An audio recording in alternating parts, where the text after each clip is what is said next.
Selamat datang Bapak-bapak, Ibu di tempat kita ini.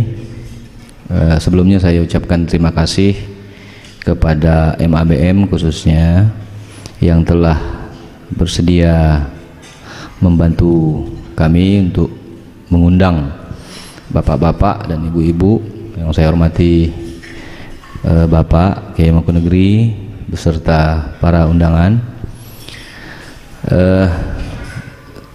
Sedianya pada siang hari ini kami mengundang ini dalam rangka ajakan sebenarnya. Jadi kami mengajak untuk saling dukung membantu dalam hal usaha, dalam hal kegiatan, mungkin bisa kita sebut restorasi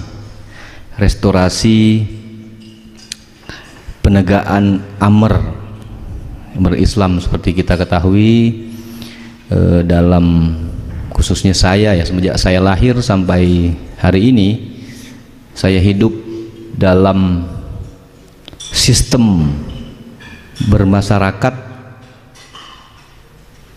yang katakanlah dalam bahasa Amir Zaim yang bisa saya dengar ya, yaitu kita ini hidup dalam cara hidup kapitalisme, cara hidup yang menolak Islam. Nah, bagaimana yang dimaksud dengan cara hidup Islam, bagaimana din ini bisa tegak, inilah yang coba kami usahakan di tanah yang kita cintai ini, tanah Ketapang, tanah Tanjung Pura, mengikut contoh yang sudah terjadi di Bintan itu di Kepri. Nah, bagaimana upayanya, terus apa yang harus langkah-langkah apa yang harus kita lakukan dalam hal ini. Saya yakin bapak-bapak dan ibu yang hadir pada sore hari ini pastilah dipilih oleh Allah untuk kita bisa berkumpul, karena tidak seperti biasanya MABM ini biasanya kalau mengadakan sebuah pertemuan gawe ini saya rasa yang paling sepi. Nah, saya melihat ini adalah sebuah hal yang spesial.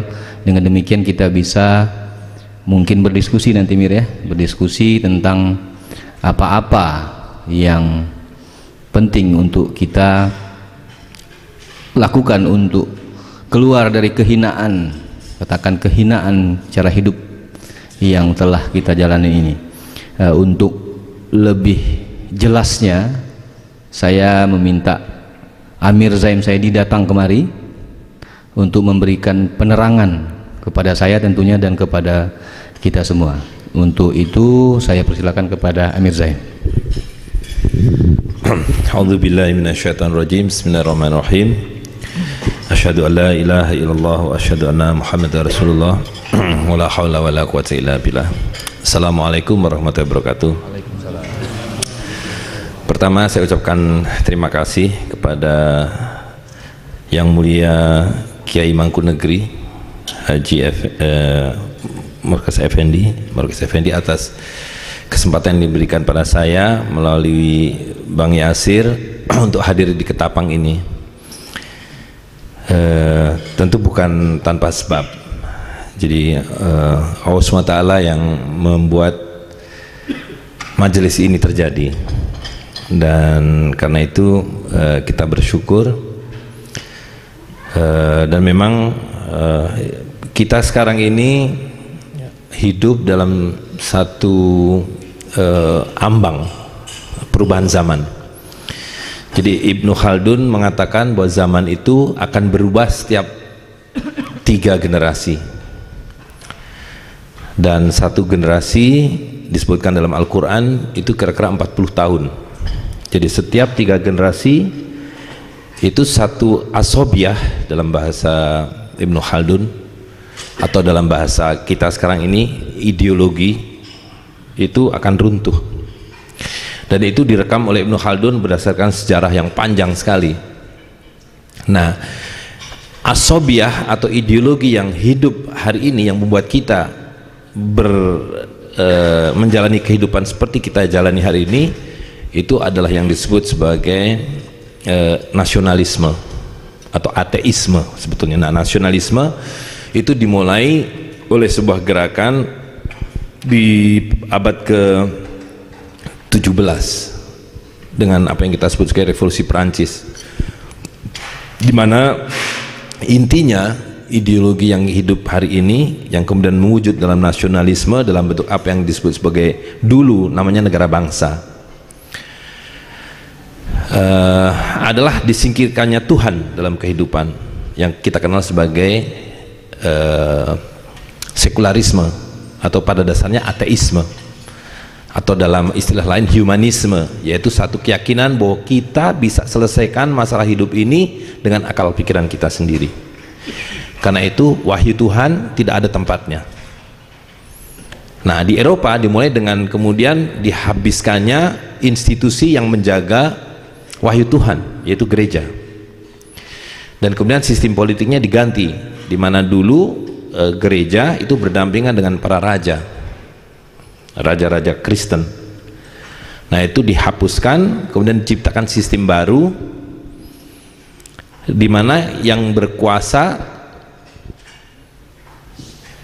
ada satu kelas baru yang disebut kelas politisi, ya, dengan sistem parlemen atau singkatnya yang kita kenal hari ini dengan demokrasi. Nah, tetapi di belakang itu sebetulnya ada satu kelas lain yang mengaturnya, yaitu kelas hari ini kita mengenalnya sebagai bankers class, banking class.